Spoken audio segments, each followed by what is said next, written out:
Cześć, cześć.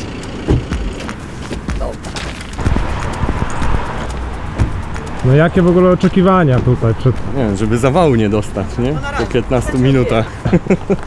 Czyli będzie ciężko. Będzie ciężko, zobaczymy.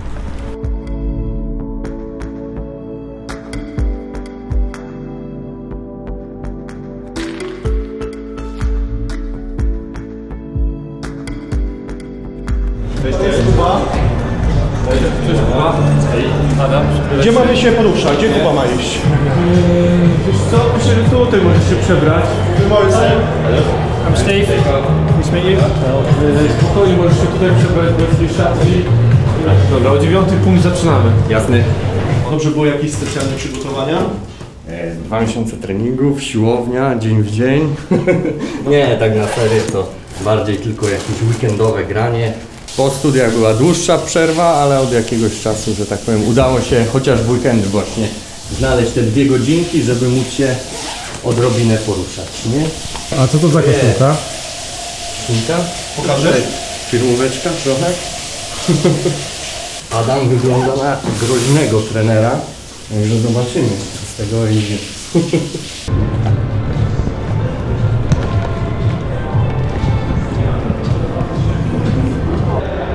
Dobra, ja lecę sobie chociaż troszkę pobiegać przed treningiem, bo czasu za dużo nie zostało.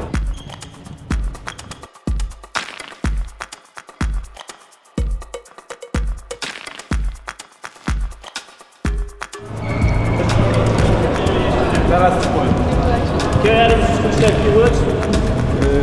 Chcielibyśmy powitać Kubę dzisiaj na treningu. Dołączy do nas, zobaczymy jak się spisze. Okay, let's get going.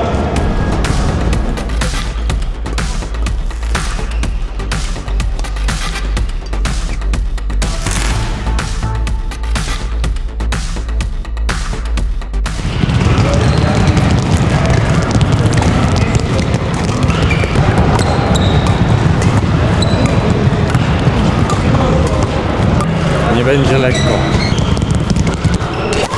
Łapię oddech. To jest już zadyszka? Oj tak. To nie jest amatorskie granie, nie? A to jest takie męczące uderzanie? Jedno uderzenie jest męczące? Bardziej praca nóg.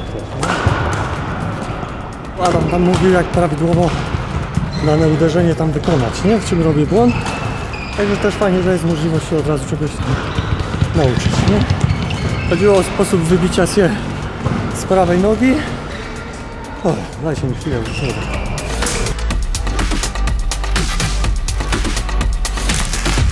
na co dzień zajmuję stanowisko kierownika robót elektroenergetycznych w ONDE na realizacjach, które dotyczą budowy farm wiatrowych. Odpowiadam za wszystkie prace tak naprawdę służące do, można powiedzieć, energetyzacji wybudowanych, postawionych turbin wiatrowych. Główne zadanie jest jedno, żeby wszystko ze sobą połączyć, tak?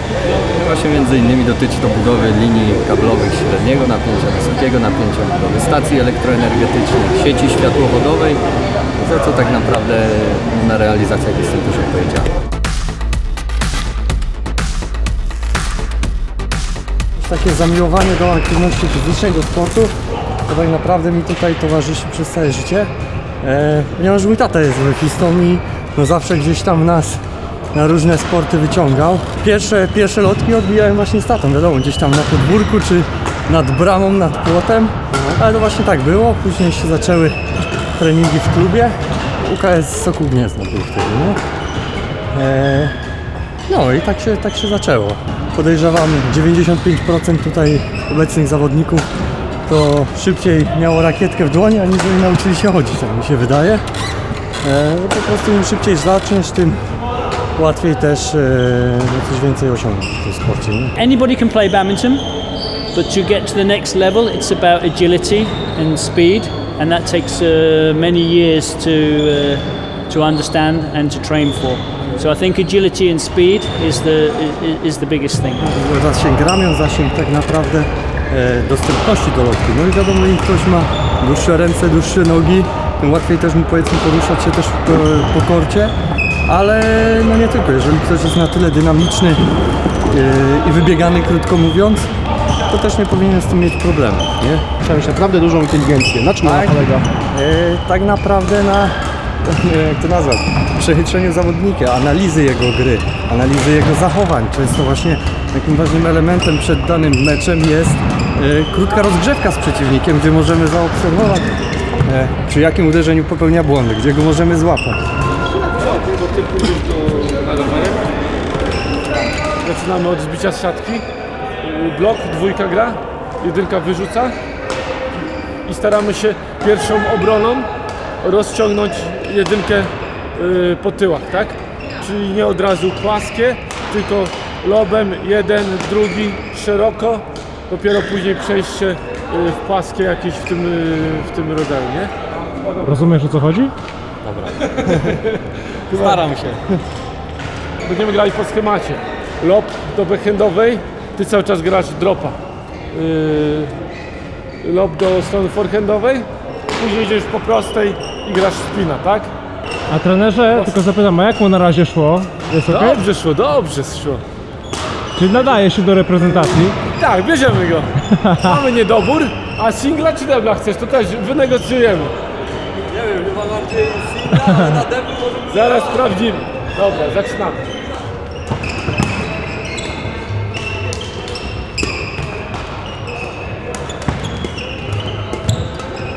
Nogi już nie czuję w ogóle. A na czym polegało to ćwiczenie teraz? Prawidłowość wykonywania tak zwanych dropów, nie? Czyli skrótów i z forehandu i z backhandu na siatkę, nie? Taka mała bieganina. Czy to jest trudne technicznie ćwiczenie, czy bardziej kondycyjnie? I kondycyjnie, i technicznie, bo prawidłowość uderzenia to jest też podstawa, nie? Tak mi się wydaje. Robimy teraz z tego samego ruchu samo wybicie. Forehand, backhand. Zaczniemy tylko sam forehand, dobra? I palce. O, dobra. No i dołóż palce mocno. Chyba będą gry deblowe po prostu, nie? Dołączy Kuba do nich, normalnie tam debla zagramy chwilę, nie? Ale to jest możliwe, żeby tak połączyć amatora z zawodowcami? No na pewno będzie taryfa ulgowa, nie? Bardzo mocna taryfa ulgowa? No widzisz. A jak ogólnie sobie radzi?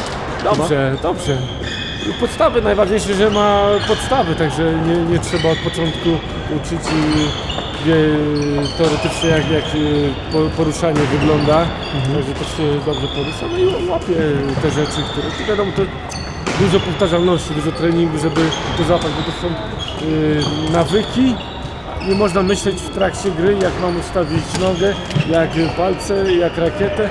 Wszystko musi być skoordynowane i musi być to nawyk. No i to musi być nawyk, który jest bezwarunkowy. Nie musisz myśleć o tym, czy ja to robię dobrze. Ale czy w przypadku badmintona można mówić o talencie? Jest coś takiego jak talent? Jest, na pewno jest czucie, takie głębokie lotki, tak, trzeba mieć z tym się na najwyższym poziomie urodzić, ale ciężka praca, to bez tego to nie ma. Jakąś taryfę ulgową, coś tutaj, nie? Zobaczymy.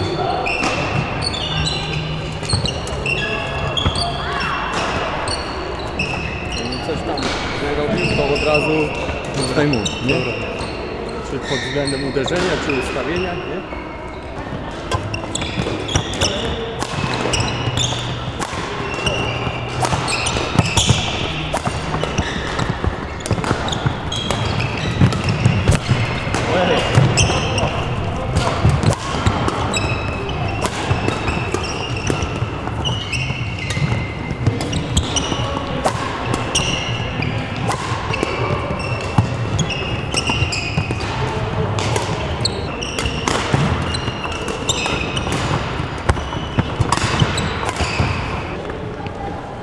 Jak mu idzie? To jest dobry zawodnik, myślisz?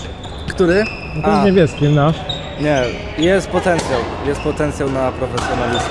Koniec. Dzięki wielkie. Dzięki. Dobra, chodź, chcemy. Kuba!